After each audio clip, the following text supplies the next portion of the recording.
لا شريك له وأشهد أن سيدنا محمدا عبده ورسوله أرسله الله بشيرا ونذيرا بين يدي الساعة أدى الأمانة وبلغ رسالة ونسخ الأمة وكشف الله به الغمة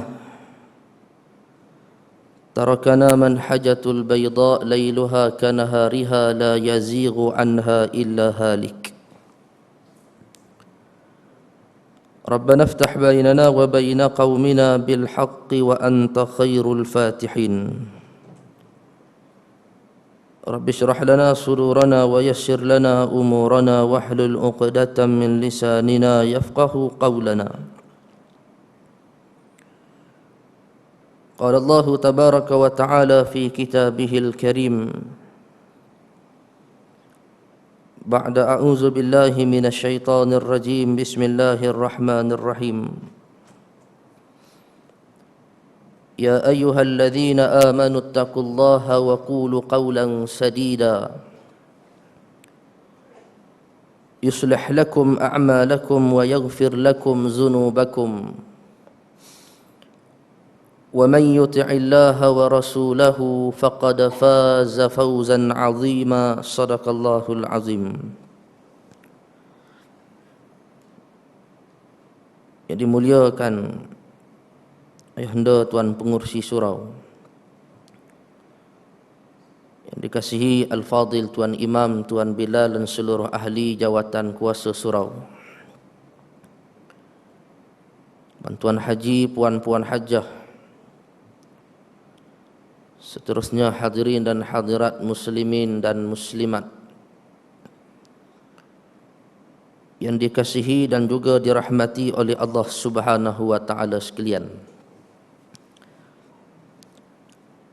Alhamdulillah, pertama-tama dan selama-lamanya bersyukur kehadrat Allah Subhanahu wa taala,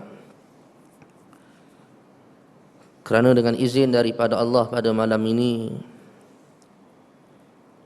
kita masih lagi diberi kekuatan dan juga kesempatan olehnya. Dengan Allah Ta'ala panjangkan usia kita, tambahkan kesihatan yang baik serta lapangkan waktu di dalam kehidupan seharian kita semua. Ya, maka dengan semua itu akhirnya Allah Ta'ala sekali lagi mentakdirkan dan juga mempertemukan kita semua pada malam yang penuh dengan keberkatan ini. Ya, mudah-mudahan kita mengharapkan sebagaimana pengharapan yang sering kali kita minta dan panjatkan kepada Allah. Apabila kita duduk dan juga berada di dalam majlis sebegini rupa, iaitu tidak lain dan tidak bukan mudah-mudahan Allah Ta'ala limpahkan rahmatnya sebanyak mungkin kepada kita semua. Seterusnya juga kita mengharapkan mudah-mudahan dengan sebab kehadiran kita pada malam ini Allah Ta'ala menggugurkan dosa-dosa yang telah dilakukan oleh kita, dan apa yang lebih penting dan juga mustahab, kita mengharapkan agar Allah Ta'ala tambahkan kefahaman berkaitan dengan urusan agama di dalam kehidupan seharian kita semua, insya-Allah. Hadirin mukminin, muslimin dan muslimat yang dimuliakan oleh Allah Ta'ala sekalian, pertama sekali saya ingin memohon kemaafan kerana kelewatan yang terlalu lama. Kebetulan tadi sidang jemaah sekalian daripada Ampang pun bertolak lewat, dan apa-apa pun hadirin mukminin sekalian, yang pentingnya kita dapat juga bertemu pada malam ini. Dan sebagaimana hadirin mukminin sekalian maklum, kalau ikut jadual pada malam ni Al-Fadil Ustaz Syakirin Hussein, jadi kebetulan disebabkan beberapa perkara yang menghalang beliau untuk hadir, lagi-lagi disebabkan sekarang ni beliau banyak menghabiskan masa duduk di Perak berbanding di Selangor, Setelah mana sekolah ataupun madrasah yang mula beliau bina sekian 2-3 tahun yang lalu dah mula beroperasi. Jadi sidang jemaah sekalian, maka dengan itu beliau minta supaya saya menggantikan tempat beliau pada malam ini. Apa-apa pun hadirin mukminin sekalian, moga-moga Allah Ta'ala memberkati dan juga merahmati kehadiran dan pertemuan kita pada malam ini insya-Allah. Hadirin mukminin muslimin dan muslimat yang dimuliakan oleh Allah Ta'ala sekalian. Pertama sekali saya ingin melahirkan rasa cukup gembira dan senang hati tuan-tuan. Apabila jarang sekali bila datang ke surau tuan-tuan di sini. Kerana antara yang menariknya tuan-tuan, kalau nak dibandingkan di sebahagian tempat yang lain yang pernah kita sampai, terutamanya di kawasan sebelah Ampang, Pandan seumpamanya, di mana sebelah sana tuan-tuan macam kita di Shah Alam juga, dari sudut pengajian ilmu cukup aktif siang, malam, pagi seumpamanya. Cuma tuan-tuan di surau tuan-tuan ni agak suasana yang agak menarik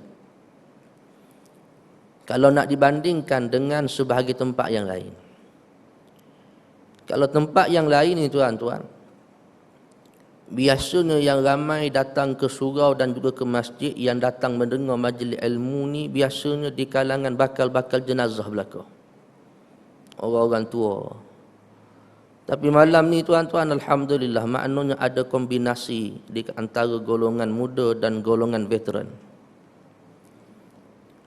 Tempat lain ada tuan-tuan, tapi jarang berlaku, agak kurang. Dan mudah-mudahan ini tuan-tuan sebagai petanda yang baik yang Allah Ta'ala nak berikan dan nak tunjukkan kepada Islam itu sendiri. Hadirin mukminin muslimin dan muslimat sekalian, hari ini kita duduk berada di dalam bulan Zulqaidah, yang merupakan bulan kedua terakhir di dalam kiraan bulan-bulan Islam. Setelah mana berakhirnya bulan ini nanti, maka kita akan menyambut dan melangkah di dalam bulan yang terakhir di dalam tahun Hijriah, iaitu bulan Zulhijjah. Dan inilah putaran dan kitaran waktu yang sentiasa berlaku di dalam kehidupan manusia. Masa akan datang dan masa itu akan berlalu. Dan apabila berada di dalam bulan Zulqaidah ini tuan-tuan, maka sudah pasti mengingatkan kita bulan ini di mana sebahagian besar umat Islam di seluruh dunia, mereka sedang membuat persiapan bagi menyahut arahan dan juga perintah daripada Allah menyempurnakan ibadah haji. Ia merupakan rukun Islam yang kelima. Kita pergilah ke mana-mana tempat tuan-tuan, mana-mana negeri, mana-mana kawasan. Masuk bulan Zulqaidah sudah pasti mesti ada di kalangan masyarakat tempatan yang mereka menerima jemputan Allah untuk mengerjakan ibadah yang cukup besar ini. Barangkali samalah juga tuan-tuan dengan surau kita, jemaah yang tinggal di kawasan Seksyen 8. Yang kita yakin dan juga pasti mungkin ramai juga di kalangan ahli qaryah kita yang dapat mengerjakan ibadah haji pada tahun ini. Berapa ramai tuan-tuan masyarakat setempat di sini? Yang setakat kita tahu, kita dengar, berapa orang dapat pergi haji tuan-tuan? 40 orang. Ada dekat-dekat 40 orang. 4 orang. Tapi maknanya adalah tuan-tuan. Makna pergilah mana-mana tempat pasti ada. Cuma beza banyak ataupun tak banyak sahaja. Dan malam ni tuan-tuan, saya nak ajak untuk sama-sama kita muhasabah buat seketika waktu.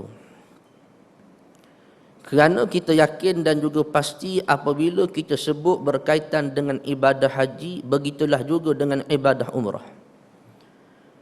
Di mana dua ibadah ini tuan-tuan di antara dua ibadah yang umat manusia amat meletakkan harapan dan cita-cita untuk dapat melaksanakannya.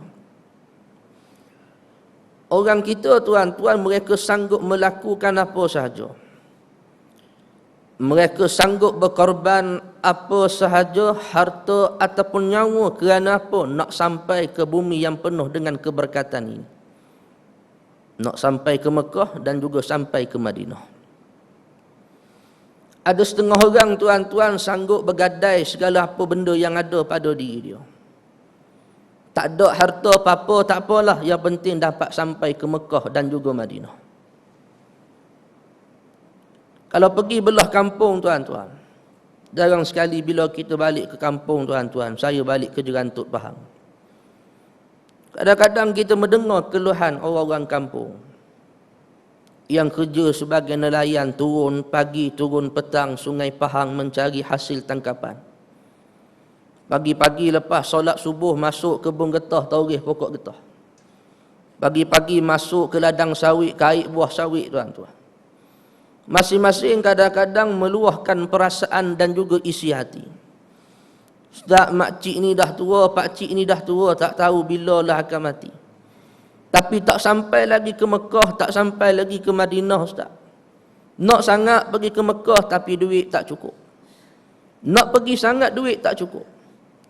Kadang-kadang di kalangan mereka sanggup bergadai apa benda yang ada pada sisi mereka. Ada tanah, sanggup jual tanah. Ada binatang ternakan, sanggup jual binatang ternakan. Kalau yang perempuan ada gelang mah, sanggup dijual. Ada cincin mah, sanggup dijual. Ada rantai mah, sanggup dijual. Kerana apa? Nak sampai ke bumi yang penuh dengan keberkatan ini. Tak dapat pergi haji pun tak apa Ustaz. Paling kurang makcik sebelum tutup mata ni, sebelum meninggal dunia dapat juga sampai ke Mekah. Paling kurang buat ibadah umrah. Maknanya dengan disebabkan dua ibadah ni orang kita sanggup buat apa sahaja tuan-tuan. Yang penting sampai ke sana. Sebagai contoh tuan-tuan, kalau kita terbaca surat khabar 4 minggu yang lalu kalau tak silap saya. Bagaimana dimuatkan di bahagian muka hadapan sekali surat khabar harian Metro. Tapi saya kurang pasti tuan-tuan. Orang sini entah baca ataupun tidak harian Metro. Tengok buka gaya macam tak bercara sangat. Muka suka baca harakah je orang sini. Harian Metro muka depan sekali tuan-tuan. Bagaimana pengakuan seorang pakcik lelaki tua, umur mungkin dekat-dekat nak masuk 60 tahun, sekitar begitu. Bagaimana melahirkan rasa syukur dan berkongsi pengalaman beliau. Antaranya kata beliau, Alhamdulillah sekian lama menanti dan juga menunggu. Tahun ini Allah Ta'ala pilih dan bagi rezeki untuk sampai ke Mekah mengerjakan ibadah haji. Antara benda yang beliau sebut, duit yang beliau berjaya himpunkan hinggalah ke saat ini sampai mampu membawakan beliau sampai ke Mekah. Antaranya hasil tabungan yang beliau lakukan. Tuan-tuan baca tak berita ni? Baca. Dalam harakah tak ada tuan-tuan. Dia biasa dalam utusan, harian Metro, kemudian apa, sinar harian, dia adalah benda-benda begini. Dia kata hasil tabungan yang dia buat tuan-tuan. Dan dia ni tuan-tuan kalau ikut menabung bukannya banyak sangat. Menabung sehari 2% tuan-tuan. Ikut kata dia lah. Sehari 2% menabung tuan-tuan. Tak tahu sejak umur dia bila. 2% sama dengan nilai harga minyak naik baru-baru ni. Ni dengar kata malam ni naik pula 10% tuan-tuan. Ya sungguh. Tadi lalu juga kat stesen apa Petropam memang banyak bersusun kenderaan tuan-tuan. Barangkali memang sungguh minyak nak naik lagi 10 sen. Tak sampai sebulan tuan-tuan 2 kali naik. Badan muka hampa siapa suruh undi.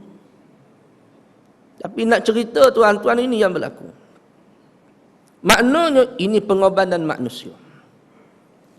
Soalnya tuan-tuan, sebagai muhasabah buat seketika, kita yang hadir pada malam ni barangkali ada yang akan mengerjakan ibadah umrah pada seawal tahun hadapan. Ataupun mungkin ada yang sedang menunggu giliran untuk pergi haji juga pada tahun ni. Tunggu-tunggu visa tak keluar-keluar, barangkali ada. Kita nak muhasabah tuan-tuan, kita ni duduk dalam golongan dan kumpulan yang mana satu. Di saat kita meletakkan harapan dan cita-cita untuk sampai ke dua bumi yang berkat ini, dan di saat kita meletakkan harapan dan cita-cita untuk mengerjakan ibadah haji ataupun ibadah umrah. Paling kurang tuan-tuan, hari ini kita lihat munculnya lebih kurang 4 golongan di kalangan masyarakat kita orang Melayu Islam. Di saat mereka meletakkan harapan serta cita-cita untuk sampai ke bumi Makkah dan juga Madinah. Golongan yang pertama sekali tuan-tuan, ini golongan yang biasanya terdiri di kalangan mereka yang kali pertama dapat pergi sampai ke sana. Yang biasanya tuan-tuan, golongan ini mereka akan sebut apa? Ustaz, alhamdulillah kali ini dapat rezeki dan peluang pergi ke Mekah. Jadi mengambil kesempatan dan juga peluang yang ada, saya bertekad sampainya di sana nak buat ibadah sebaik mungkin dan sebanyak mungkin. Tak nak fikir benda lain ustaz, nak buat ibadah sebaik mungkin, sebanyak mungkin. Ini biasa orang yang kali pertama sampai ke sana tuan-tuan. Mudah-mudahan Allah Ta'ala jadikan kita semua di kalangan kumpulan yang pertama. Yang keduanya tuan-tuan, ada juga di kalangan masyarakat kita yang nak juga sampai ke sana, tetapi meletakkan niat dan juga tujuan yang agak berbeza-beza. Antaranya pergi ke Mekah, nak pergi ke Madinah, dengan meletakkan tujuan dan juga hasrat nak melancong dan juga bercuti semata-mata. Kadang-kadang tuan-tuan disebut pada kita, ustaz, saya ni negara mana yang saya tak sampai ustaz? Negara Eropah pergi belaka dah. Bukan kata setakat saya seorang bawa anak bini ustaz. Negara Arab, negara mana yang saya tak sampai ustaz? Palestin dah sampai, bukan setakat sampai, siap boleh semayang dalam Masjidil Aqsa tuan-tuan. Mesir, Syria sebelum bergolak saya dah sampai ustaz. Yaman sebelum bergolak saya dah sampai. Istanbul, Turki saya dah sampai. Mekah, Madinah je tak pernah sampai lagi ustaz. Jadi nak pergi juga, tapi atas tujuan apa? Nak melakukan, nak bercuti dan juga melancong semata-mata. Golongan yang ketiga, golongan yang nak pergi ke sana juga tuan-tuan, tapi meletakkan niat dan juga tujuan yang lain, iaitu tidak lain dan tidak bukan nak melakukan urusan jual beli dan urus niaga semata-mata. Lagi-lagi tuan-tuan, sebelum dia nak berangkat ke Mekah dan juga Madinah, dia bertemu dengan kawan dia baru balik daripada sana. Kawan ni jenis kepala memang kaki meniaga tuan-tuan. Kawan dah siap pesan awal-awal, kamu bila sampai ke Mekah jangan lupa singgah ke satu kedai. Sampai ke kedai ni kau belilah borong pakaian seumpamanya harganya cukup murah. Balik ke Malaysia boleh jual dapat harga 2-3 kali ganda. Pergi ke Madinah begitu juga, jangan lupa singgah ke satu kedai, boleh borong, balik Malaysia boleh jual dapat untung berlipat kali ganda. Dan waktu tu tuan-tuan niat terus berubah. Pergi ke Mekah juga atas tujuan nak melakukan urus niaga dan juga jual beli semata-mata. Dan kita tak nafikan tuan-tuan, dan kita juga tidak mengatakan satu bentuk halangan. Bila pergi ke Mekah kena syarat ibadah je, tak boleh buat langsung nak membeli belah, tidak tuan-tuan. Tapi apabila manusia meletakkan syarat, itu adalah syarat yang utama daripada matlamat yang sebenar. Dan orang kita ni, kita memang tak nafikan. Pergilah melancong ke mana-mana negara sekalipun, termasuklah Mekah dan juga Madinah. Dalam bab menjual beli, urusan jual beli, meniaga ni tuan-tuan, benda yang mereka tak boleh nak pisahkan. Kadang-kadang dia jadi hukum wajib. Membeli belah dia kira benda yang mesti kena buat. Sebab tu kadang-kadang kita tak pelik tuan-tuan. Pergi Mekah bawa 2 beg je tuan-tuan setiap seorang jemaah. Yang lagi satu bawa masuk dalam pesawat. Kemudian beg kargo letak bahagian bawah kapal. Balik daripada Mekah sampai di airport Jeddah tuan-tuan, mula garu kepala. Kerana apa? Beg dah mula beranak tuan-tuan. Mula pening nak bayar kilo dekat airport tuan-tuan. Dan inilah situasi masyarakat kita. Kadang-kadang yang dia nak beli pun bukan beli barang apa sangat, barang tu boleh dapat kat Malaysia. Kalau yang makcik-makcik tua tuan-tuan, kadang-kadang dia ajak ustaz free tak hari ni? Free makcik buat apa? Teman makcik pergi beli barang. Makcik tak pandai cakap bahasa Arab ustaz. Pergilah tuan-tuan, ngekolah kita. Bila sampai ke kedai Pak Arak yang dicari apa tuan-tuan? Periuk belanga. Periuk belanga dicari di Mekah, di Madinah tuan-tuan.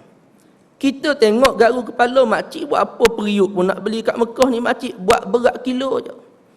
Kalau periuk setakat ni makcik pergi Kelantan lah. Pergi Rantau Panjang ke, Pengkalan Kubur ke, sila hari bulan dapat harga lebih murah, banyak pilihan yang lain. Biasa orang tua akan jawab apa tuan-tuan? Ustaz nak ambil berkat Mekah.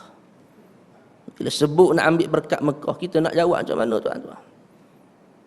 Yang dia beli apa tu, cerik emas kecil tu adalah cawan 3-4 butir tuan-tuan. Buat apa makcik beli ni, makcik ni kat Malaysia ada. Ambil berkat Madinah ustaz. Esok sampai Malaysia boleh letak air zam-zam bagi tetamu jiran-jiran minum, letih kita. Tak boleh nak cakap apa tuan-tuan. Tapi nak sebut ini tabiat sebahagian daripada masyarakat kita orang Melayu Islam. Dan kumpulan dan golongan yang terakhir tuan-tuan, golongan yang keempat. Hak ni tuan-tuan, kebelakangan ini kita lihat seolah-olah menjadi trend yang baru di dalam masyarakat kita. Yang saya duk perasan tuan-tuan, kebetulan baru-baru ni bulan yang lepas, tertengok satu rancangan dalam siaran TV3. Orang sini entah tengok tak TV3. Tak sempat tengok tuan-tuan. Nampak sangat tak berkenan. Ada satu rancangan TV tuan-tuan, kalau tak silap saya Muslimat barangkali dia tertengok tuan-tuan. Satu rancangan nama dia Tautan Cinta. Lebih kurang begitulah tuan-tuan. Kebetulan tertengok. Bukan kata nak tengok, tertengok tuan-tuan.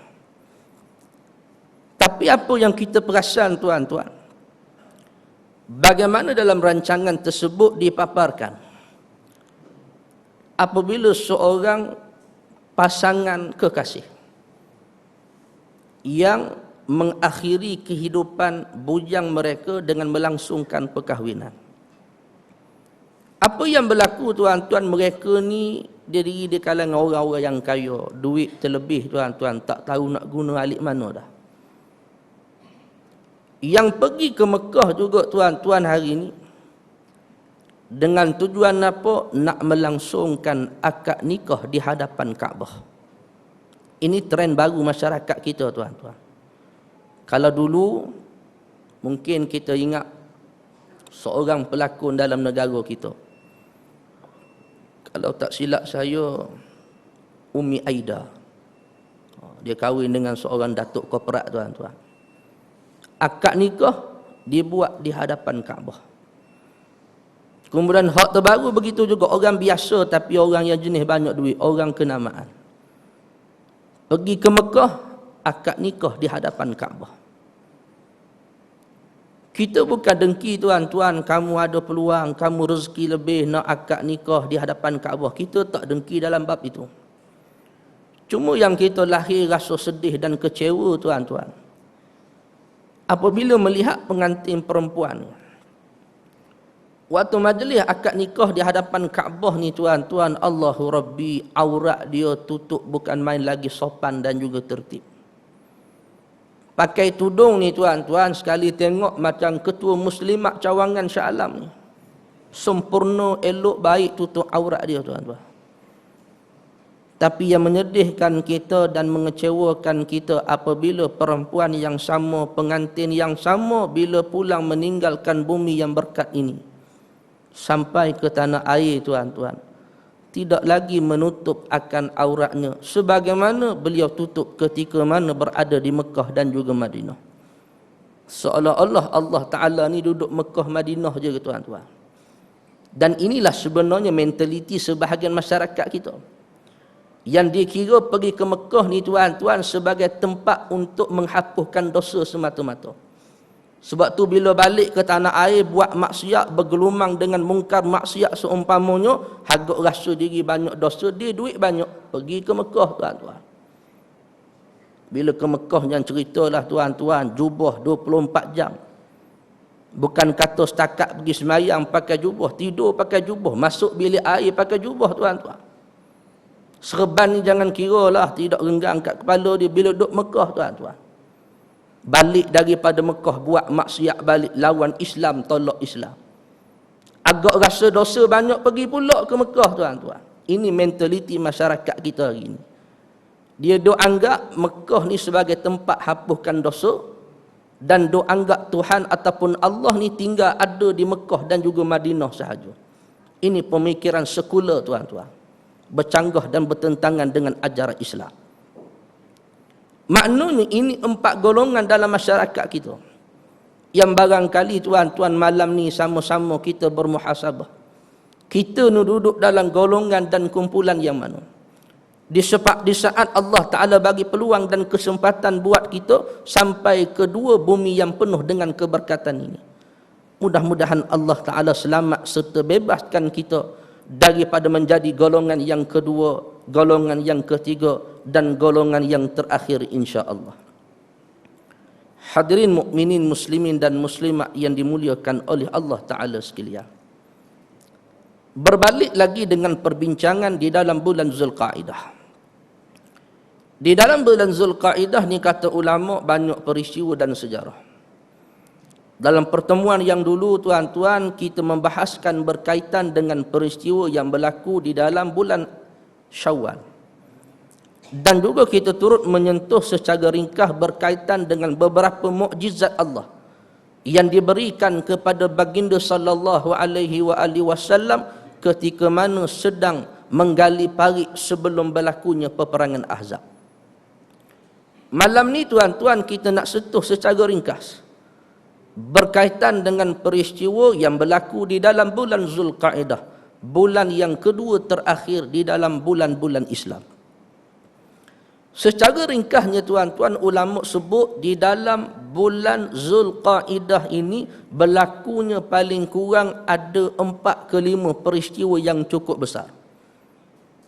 Dan kita nak sentuh sebahagiannya secara ringkas. Pertama sekali kata ulama tuan-tuan di dalam bulan Zulqa'dah, iaitu antaranya wafatnya seorang ulama yang bernama Hujjatul Islam Al-Imam Ibn Taymiyah rahimahullahu ta'ala. Imam Ibn Taymiyah tuan-tuan meninggal dunia di dalam bulan Zulqa'dah. Yang keduanya kata ulama di dalam bulan ini juga, antara peristiwa yang berlaku iaitu pada tahun 6 Hijrah. Pada bulan Zulqa'dah berlakunya satu perjanjian yang dinamakan sebagai Sulhul Hudaybiyah yang berlaku pada bulan yang sama. Peristiwa yang di mana apabila rombongan Nabi disekat untuk masuk ke dalam kota Mekah, yang akhirnya menyebabkan di bumi Hudaybiyah Nabi melakukan tahallul.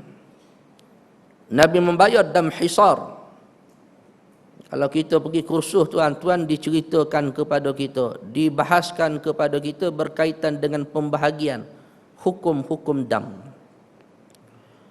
Makna Nabi di bumi Hudaybiyah, Nabi bayar dam hisar. Dam setelah mana rombongan Nabi telah disekat, menyembelih binatang ternakan yang dibawa oleh baginda, demikianlah juga para sahabat. Yang kisah hukum dam ini tuan-tuan Allah Ta'ala nukilkan di dalam Al-Quran. Kata Allah, فَإِنْ أُخْسِرْتُمْ فَمَسْتَيْسَرَ مِنَ الْحَدِي. Maka apabila kamu disekat dan juga dihalang, maka sembelihlah binatang-binatang ternakan yang dibawa oleh kamu. Bagi menghalalkan Nabi dan juga para sahabat untuk menanggalkan ihram yang disarung oleh mereka ketika mana memulakan perjalanan daripada Madinah, dan untuk mereka memakai ataupun menyarung pakaian yang biasa. Dan di dalam bulan ini juga, kata ulama, setelah mana rombongan Nabi disekat, Nabi dah bertahallul, begitu juga para sahabat. Nak masuk ke kota Mekah memang tak diizinkan, melainkan tahun yang akan datang, tahun 7 Hijrah. Maka berlakulah yang disebut sebagai Umratul Qada, umrah ganti yang dibuat oleh Nabi. Dalam perjalanan Nabi sebelum nak meninggalkan bumi Hudaibiyah, maka Allah Ta'ala turunkan beberapa wahyu terdiri daripada 4 ayat Al-Quran yang merupakan janji Allah Subhanahu wa Ta'ala kepada Nabi bahawasanya Islam akan sampai zaman kegemilangannya, dan Islam akan diberi kejayaan oleh Allah Subhanahu wa Ta'ala. Antaranya Allah Ta'ala turunkan 4 ayat yang pertama yang datang, 3 ayat yang pertama yang datang daripada suratul Fatah.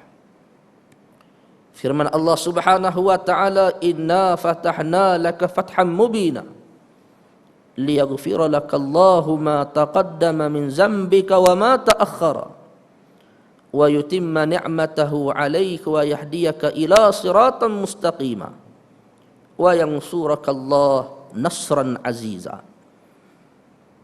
Ayat ini adalah janji Allah. Wahai Muhammad, kami akan berikan kepada kamu akan kemenangan yang sebenar. Fatham mubina.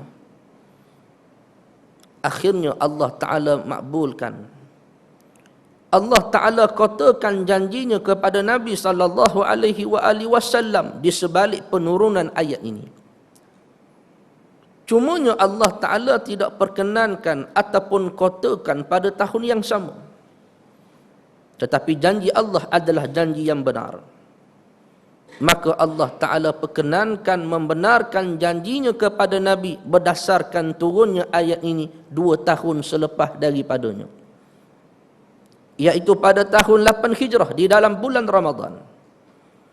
Dengan Allah Ta'ala memberi kejayaan dan juga kemenangan kepada baginda Nabi, sehingga menyebabkan berlakunya peristiwa Fathul Makkah, pembukaan kota Mekah, yang merupakan tanda serta isyarat Islam sudah sampai kepada kemenangan yang merupakan kemenangan yang sebenar.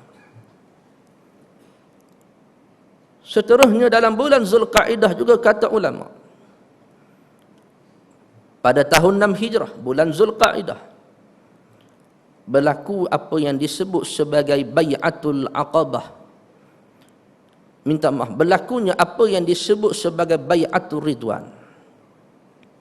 Apabila Nabi hantar Sayyidina Osman masuk ke dalam kota Mekah, mewakili pihak Islam untuk berbincang dan juga bermesyuarat dengan pimpinan Quraisy, nak minta izinkan masuk ke dalam kota Mekah. Tiba-tiba sampai kepada pengetahuan Nabi bahawasanya menantu baginda telah dibunuh oleh Quraisy. Akhirnya apa kata Nabi? Sekiranya benar Sayyidina Osman mati dibunuh, maka darah wajib dituntut dengan darah. Dengan makna kata yang lain, Nabi mengisytiharkan jihad dan perang ke atas Quraisy Mekah. Allah Ta'ala campakkan perasaan takut dan gerun kepada mereka. Akhirnya Quraisy Mekah melepaskan Sayyidina Osman sehingga selamat kembali ke pangkuan Nabi sallallahu alaihi wasallam.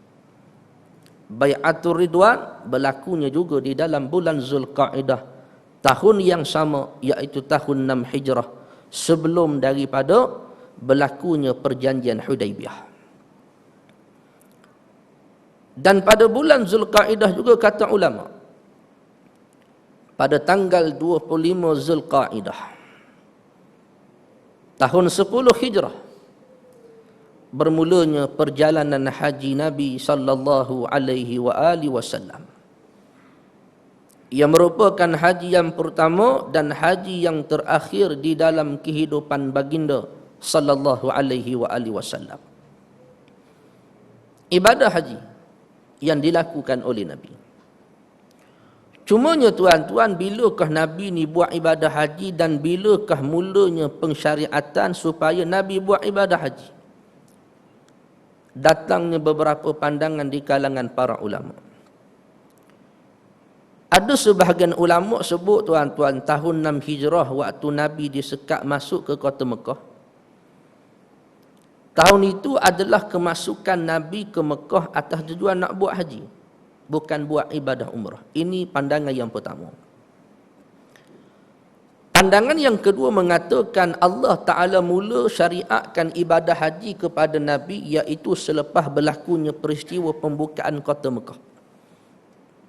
Setelah mana Allah Ta'ala turunkan ayat Al-Quran kepada Nabi, wa atimmul hajja wal umrata lillah, dan sempurnakanlah ibadah haji dan ibadah umrah kamu semata-mata kerana Allah. Bila ayat ni Allah Ta'ala turunkan kepada Nabi, Nabi secara peribadi kata ulama tidak menyahut dan memenuhi perintah Allah. Dengan makna erti kata yang lain, Nabi pada tahun 9 Hijrah, Nabi tak buat haji. Namun begitu, walaupun Nabi tak pergi, Nabi mengutus rombongan kecil di kalangan para sahabat untuk mengerjakan ibadah haji terlebih dahulu daripada baginda, iaitu pada tahun 9 Hijrah. Soalnya mengapa Nabi tak buat tuan-tuan tahun 9 Hijrah? Maka kata ulama di antara sebab dan juga alasan, masih ada lagi saki baki jahiliyah di kota Mekah.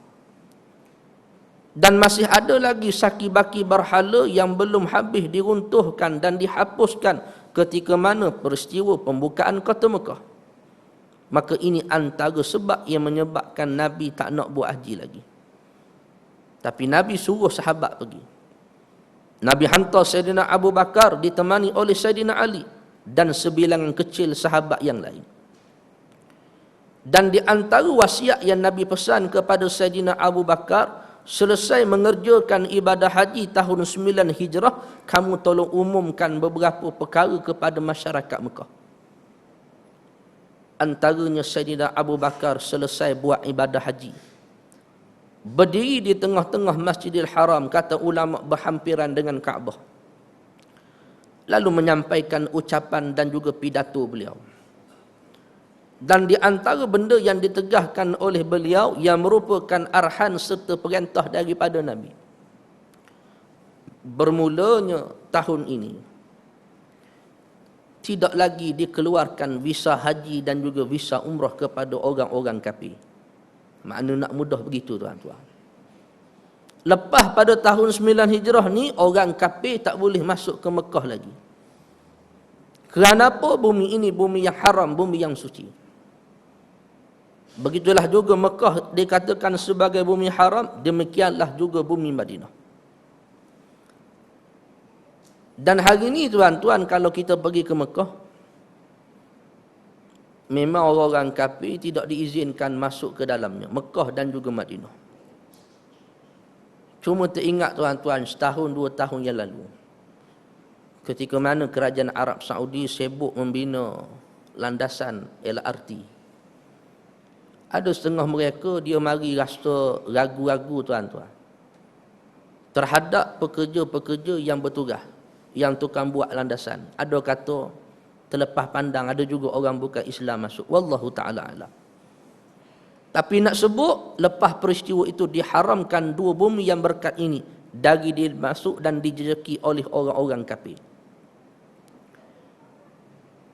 Apakah yang dimaksudkan dengan haram Mekah dan juga haram Madinah? Pertama sekali ulama bersandarkan hadis Nabi sallallahu alaihi wasallam. Sebagaimana kata Nabi, inna Ibrahim harrama Makkah wa da'alaha wa harramtul Madinah kama harrama Ibrahim Makkah. Berdasarkan apa yang disebut oleh Nabi, sesungguhnya Nabi Allah Ibrahim alaihi salam mengharamkan bumi Mekah dan berdoa kepadanya. Maka kata Nabi, aku juga mengharamkan bumi Madinah sebagaimana Nabi Allah Ibrahim alaihi salam mengharamkan bumi Mekah. Yang keduanya, haram yang dimaksudkan di sini dilarang sama sekali daripada melakukan segala bentuk dosa-dosa dan juga maksiat. Sebab di Mekah ni tuan-tuan, kita mungkin ada pengalaman. Bukan kata kita nak buat maksiat, kadang-kadang baru terdetik nak buat maksiat, Allah Ta'ala balas pada waktu tu juga tuan-tuan. Cakap lebih kurang di Mekah tak sama kalau kita nak cakap lebih kurang duduk di Seksyen 8 tuan-tuan. Mungkin kalau kita duduk di tanah air kita, boleh kita nak cakap sembang lebih kurang. Di Mekah, Madinah jangan tuan-tuan. Saya ingat tuan-tuan, umrah Mas baru-baru ni. Kebetulan saya pergi dengan syarikat Zahafiz, Datuk Zainal, Seksyen 20 tuan-tuan. Bawa 2 grup umrah tuan-tuan. Grup saya sampai sehari lebih awal. Sampai di Jeddah, naik bas terus ke Madinah. Keesokan harinya tuan-tuan sampai grup yang kedua. Di mana grup kedua ni daripada daripada Malaysia, naik flight direct terus ke Madinah. Bila jemaah ni sampai tuan-tuan, kita ditugaskan ustaz pergi ke airport Madinah, tolong jemput jemaah yang baru sampai. Jadi tuan-tuan, bila jemaah dah sampai, selamat keluar, pasport dah diagihkan, kita bawa naik ke dalam bas. Kebetulan tuan-tuan, perjalanan elok sampai ke hotel penginapan Madinah Mubarak. Sampai di hotel tuan-tuan lebih kurang setengah jam lagi nak dekat azan solat fardu asar. Jadi bila jemaah turun tuan-tuan, kita pun macam biasalah agih kunci bilik mengikut nama yang telah disediakan. Kemudian kita pesan pada jemaah, makcik, pakcik, ayah haji, mak haji, kita dah sampai hotel penginapan. Jadi beg yang besar tinggal di lobi hotel, nanti bangla akan bawa naik ke atas ikut tingkat masing-masing. Ambil beg kecil sahaja. Masuk ke dalam bilik, bolehlah nak istirahat. Kebetulan asar baki setengah jam lagi. Nak mandi dulu ke, nak tukar pakaian ke, boleh buat azan, baru kita pakat pergi ke masjid. Dalam kita sebut sedemikian tuan-tuan, lalu datang seorang ayah haji. Umur dekat-dekat 60, dekat 70 dah tuan-tuan. Tapi alhamdulillah masih sihat. Jadi kita sebut pada ayah haji, ni kunci ayah haji. Ni macam mana nak masuk dalam bilik dulu ke, ataupun terus nak pergi ke masjid. Kebetulan si ayah haji ni tuan-tuan, dia datang sekali dengan orang rumah dia, isteri dia. 2 sekelamin. Ayah haji ni tuan-tuan disebut apa? Disebut apa? Ustaz, saya ni rasanya terus nak pergi ke masjid lah. Rasa tak nak masuk dalam bilik hotel lah. Makna beg saya, nanti orang rumah saya akan bawa masuk dalam bilik. Kemudian disebut apa? Ustaz, jangan bimbang lah Ustaz. Saya ni bukan kata kali pertama baru sampai Madinah Ustaz. Ustaz jangan duk bimbang lah, saya ni biasa. Banyak kali dah, tak terkira banyak sangat sampai ke Mekah, barangkali begitu. Jadi tak apa Ustaz, insya-Allah saya tahu masjid alik depan tu kan. Mana hotel kita, Madinah Mubarak insya-Allah. Ustaz habis solat asar baru saya balik ke hotel insya-Allah. Kebetulan hari itu hari Khamis tuan-tuan. Jadi tak apalah, kita pun bersangka baik.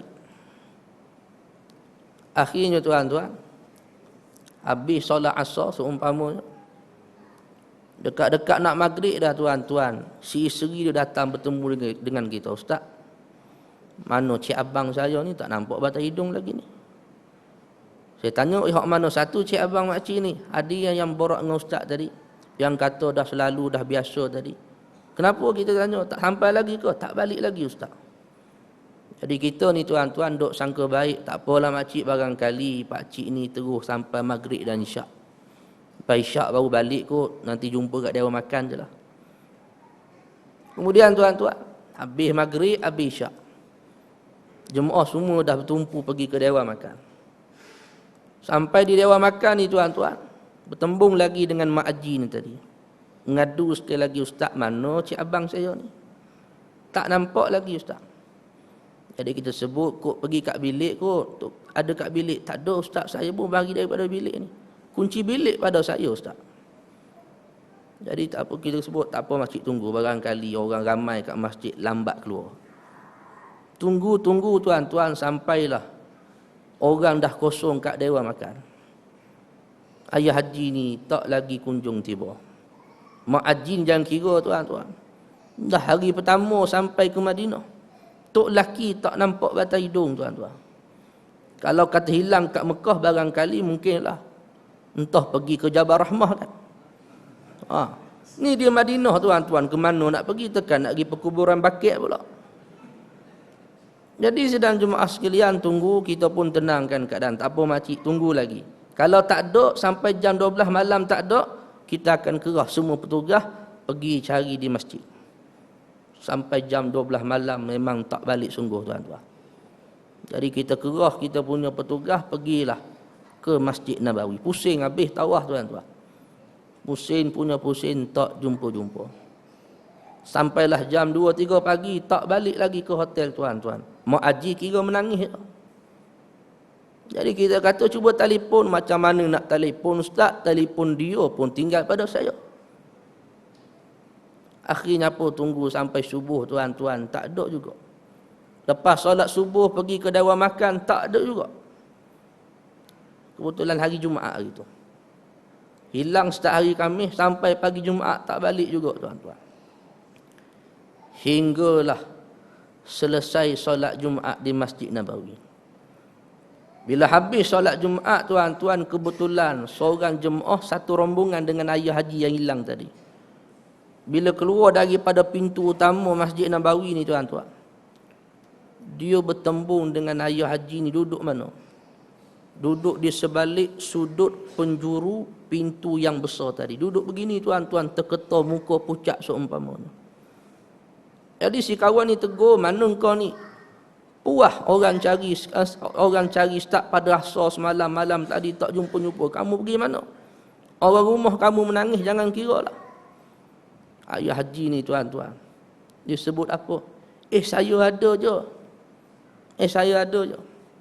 Awak sesat? Saya tak sesat. Saya tahu hotel kita duduk belakang tu. Dalam pada tu pun tuan-tuan, masih nak sombong belagak lagi. Nak cerita tuan-tuan, Mekah ni tak sama macam di Seksyen 8. Jangan cakap lebih kurang, jangan cakap bukan-bukan. Kadang-kadang Allah Ta'ala bayar cash di sana tuan-tuan. Kemudian kata ulama lagi, di antara peristiwa yang lain berlaku juga di dalam bulan Zulqa'dah. Yang terakhir sekali berlakunya satu siri peperangan di zaman Nabi sallallahu alaihi wasallam yang dinamakan sebagai peperangan Yahudi Bani Quraizah. Di mana peperangan Yahudi Bani Quraizah ni tuan-tuan, kata ulama berlaku pada tahun 5 Hijrah.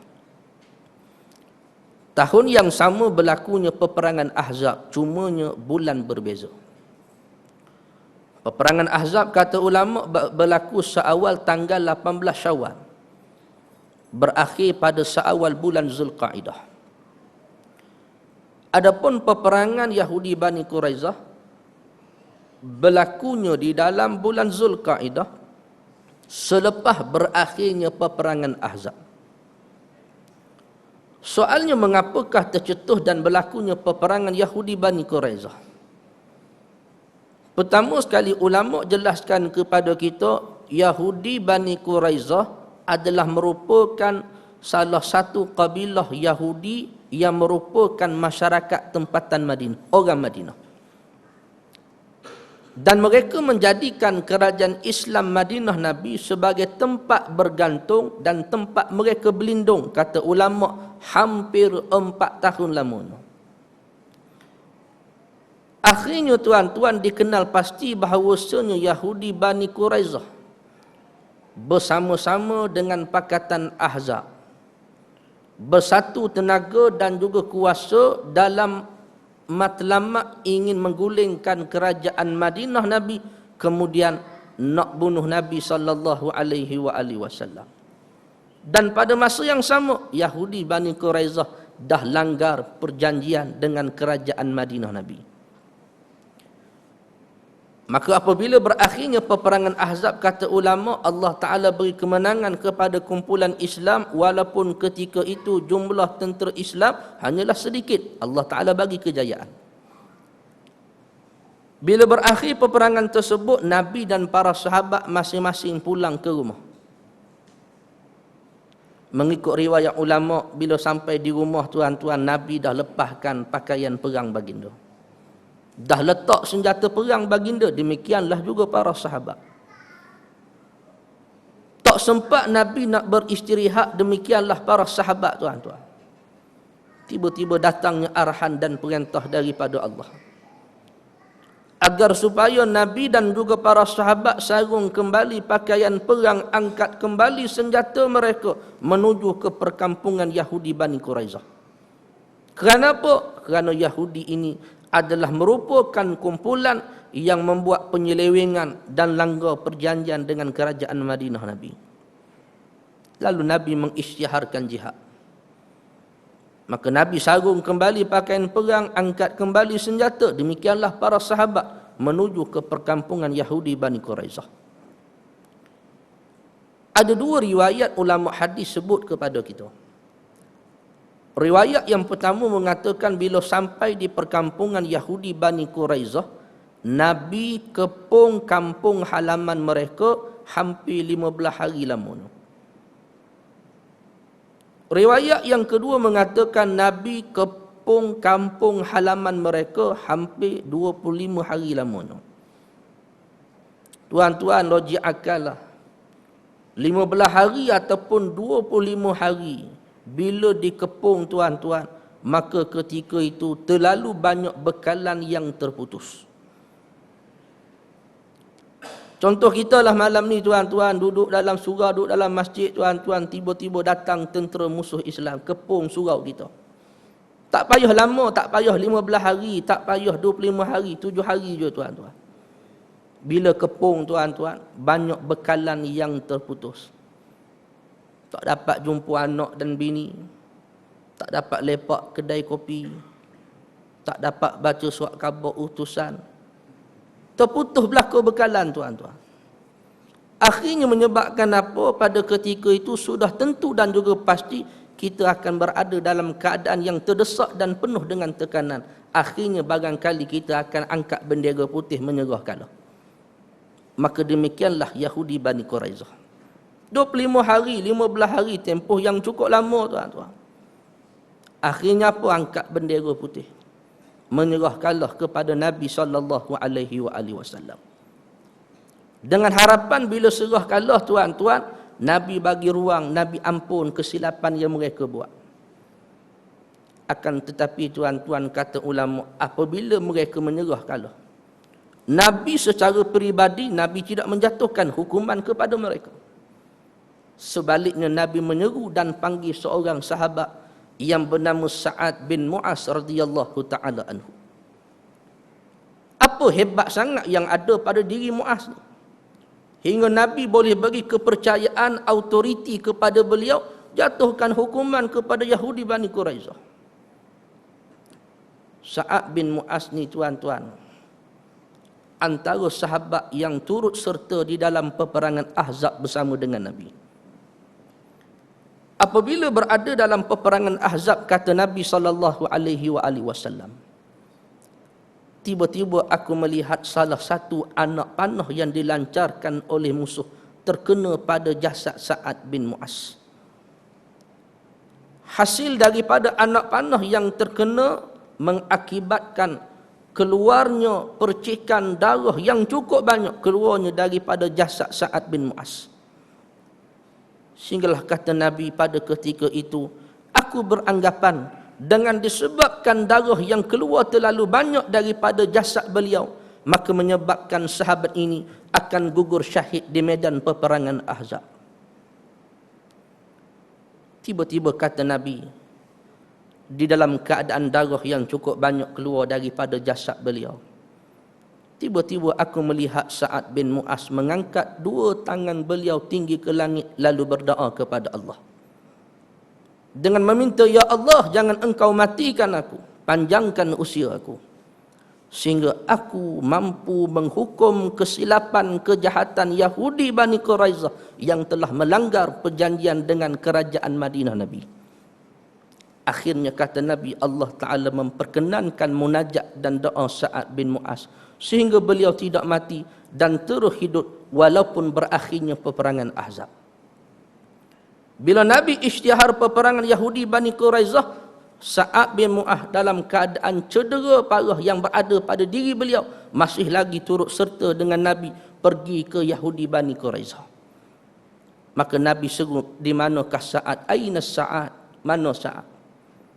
Lalu Sa'ad datang tampil kepada Nabi. Lalu kata Nabi, ya Sa'ad, aku pernah mendengar doa kamu, munajat kamu kepada Allah. Maka hari ini aku berikan kepada kamu kepercayaan untuk kamu milih apakah hukuman yang selayaknya untuk dijatuhkan kepada kumpulan Yahudi Bani Quraizah. Maka jawab Sa'ad, di atas penghormatan yang telah diberi oleh Nabi kepada beliau. Maka kata beliau, ya Rasulullah, bagi lelaki dewasa dipancung akan leher mereka. Adapun kanak-kanak kecil dan juga kaum wanita dijadikan sebagai tahanan ataupun tawanan bagi pihak tentera Islam. Lalu jawab Nabi SAW, ya Sa'ad, sesungguhnya apa yang telah kamu hukumkan adalah bertepatan dengan kehendak Allah dan juga Rasulnya. Soalnya apa hebat juga Sa'ad bin Mu'az ni tuan-tuan. Kalau kita kaji sejarah hidup Sa'ad bin Mu'az, kata ulama sejarah Islam, pertama sekali kata ulama, Sa'ad di antara sahabat Nabi yang agak lewat memeluk Islam, dan beliau terdiri di kalangan anak muda. Peluk Islam ketika usia 31 tahun. Dan memeluk Islam bukan di hadapan Nabi, kata ulama, tetapi peluk Islam di hadapan seorang sahabat Nabi yang bernama Mus'ab bin Umair radhiyallahu ta'ala anhu. Di mana Mus'ab bin Umair ketika mana selesai daripada perjanjian Aqabah yang pertama antara Nabi dengan 12 orang masyarakat Madinah di bumi Mina. Sebelum mereka nak balik ke bumi Madinah, Nabi utus seorang sahabat Mus'ab bin Umair bersama-sama dengan mereka. Tujuan apa? Bila sampai Madinah, ajar Islam, sebarkan Islam, beri penerangan berkaitan dengan hukum hakam Islam kepada masyarakat Madinah. Sehingga mengakibatkan menyebabkan Sa'ad bin Mu'az adalah sahabat di kalangan Ansar memeluk Islam di hadapan beliau.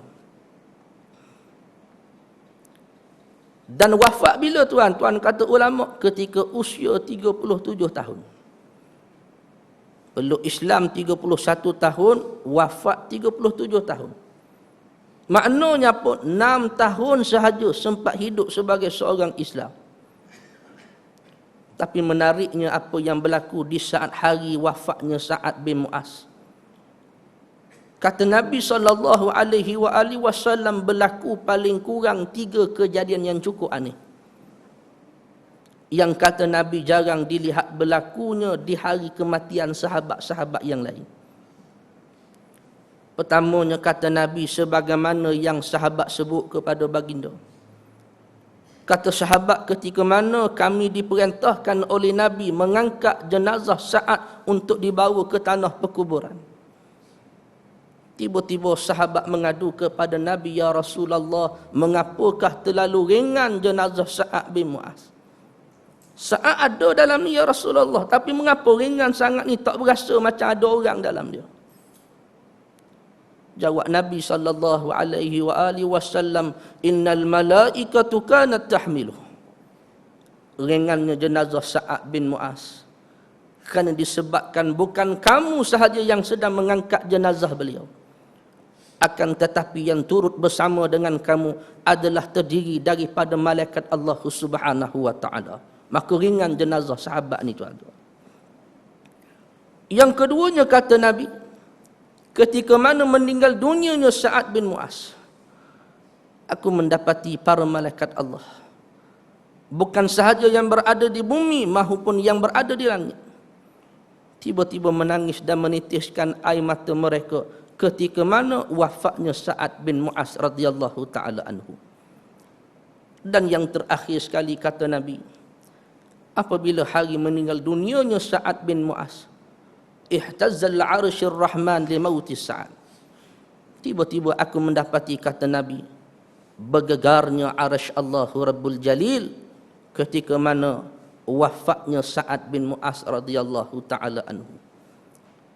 Soalnya tuan-tuan, mengapa 3 kejadian aneh ini boleh berlaku kepada sahabat ini? Adakah disebabkan faktor dia mati dalam keadaan Islam semata-mata? Adakah kejadian aneh ini juga berlaku disebabkan apa tempoh dia memeluk Islam? Maka ulama sebut, tuan-tuan, kalaulah kita nak fikir secara logik, tuan-tuan, kalau dia berlakunya 3 kejadian aneh itu disebabkan dia Islam semata-mata, maknanya apa? Kita ni, tuan-tuan, yang lahir daripada perut mak kita atas nama Islam, tuan-tuan. Ada yang 30 tahun, ada yang 50 tahun, 60 tahun, 80 tahun hidup sebagai seorang Islam. Maka sudah tentu dan logiknya, tuan-tuan, esok lusa ketika mana hari meninggal dunianya kita, bukan setakat arsy Allah ni bergegar, silap hari bulan boleh bergoncang. Bukan setakat malaikat menangis, silap hari bulan malaikat meraung, tuan-tuan. Tapi ulama sebut yang menjadikan ukuran sehingga berlakunya 3 kejadian aneh ini bukan disebabkan nama di Islam lama ataupun pendek dia peluk Islam, tetapi apakah pengisian yang kamu letak dan kamu buat dalam tempoh kamu hidup sebagai seorang Islam. Ada orang hari ini, tuan-tuan, 50 tahun, 60 tahun, puluhan tahun hidup sebagai seorang Islam, tapi siang malam lawan Islam, maki hamun Islam. Orang macam ni takkanlah nak bergegar arsy Allah ketika mana hari meninggal dunianya beliau. Orang sebegini takkanlah malaikat Allah nak menangis ketika mana hari meninggal dunianya beliau.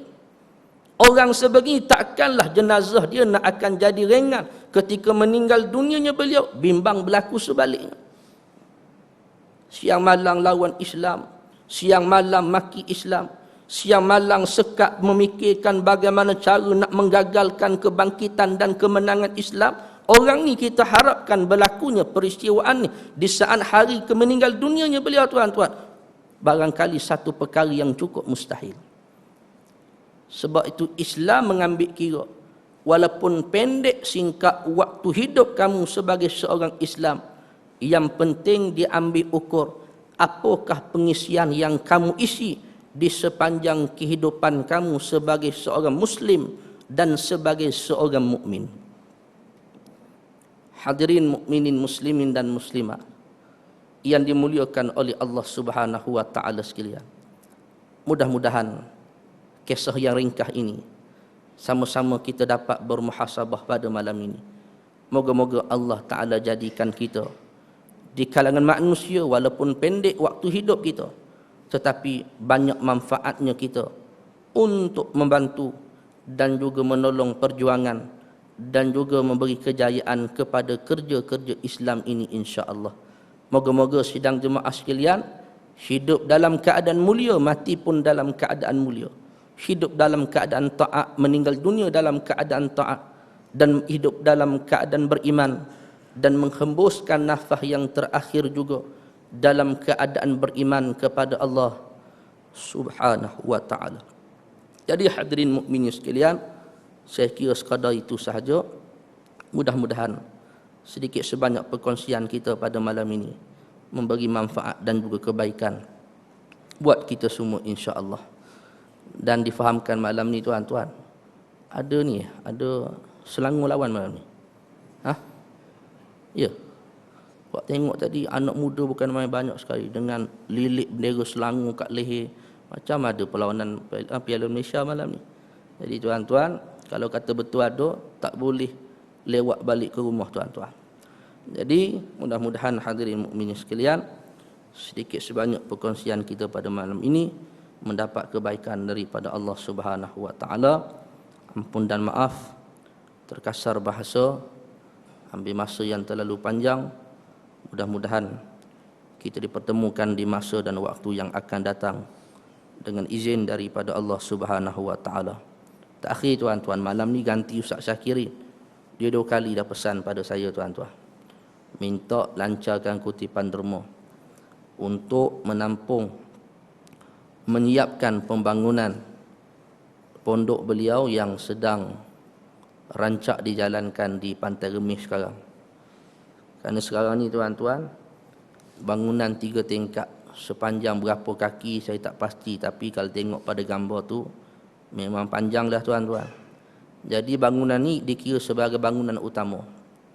Jadi kata Ustaz Syakirin, kalau kata bangunan ni tak dapat kami siapkan Ustaz sebelum menjelang tahun yang akan datang, awal tahun yang akan datang, barangkali kami tak dapat nak buat pengambilan pelajar baru. Jadi tuan-tuan, beliau begitu mengharap supaya apa, kita terus menyokong dan membantu beliau bagi memastikan bangunan tersebut dapat disiapkan pada penghujung tahun ini, bagi beliau dapat membuat pengambilan pelajar baru pada sesi yang akan datang. Dan sekarang ni tuan-tuan, kalau ikut kontraktor tu je lah, mana orang kita tuan-tuan, mana dia buat dulu, mana disebut Ustaz, kalau ada duit transfer pada akaun saya, ada duit masuk pada akaun saya. Jadi tuan-tuan, maknanya kalau kata dah siap pada masa yang sama, maknanya nak selesai tu hutang, jadi memerlukan dana yang masih banyak lagi tuan-tuan. Jadi mudah-mudahan hadirin mukminin sekalian, Allah Ta'ala mempermudahkan urusan beliau dan juga menggantikan dan memberi balasan dengan balasan yang sebaiknya di atas sumbangan derma infak yang kita akan salurkan pada malam ini. Dan saya difahamkan tuan-tuan, jemaah di Surah Ar-Rahmah ni antara penyumbang yang cukup besar bagi membantu pembangunan surau beliau tuan-tuan. Jadi mudah-mudahan apa yang tuan-tuan lakukan, laksanakan akan mendapat pembalasan yang sebaiknya dan selayaknya daripada Allah Subhanahu wa taala. Dan tuan-tuan, bila ya? Minggu lepas ke Khamis baru ni?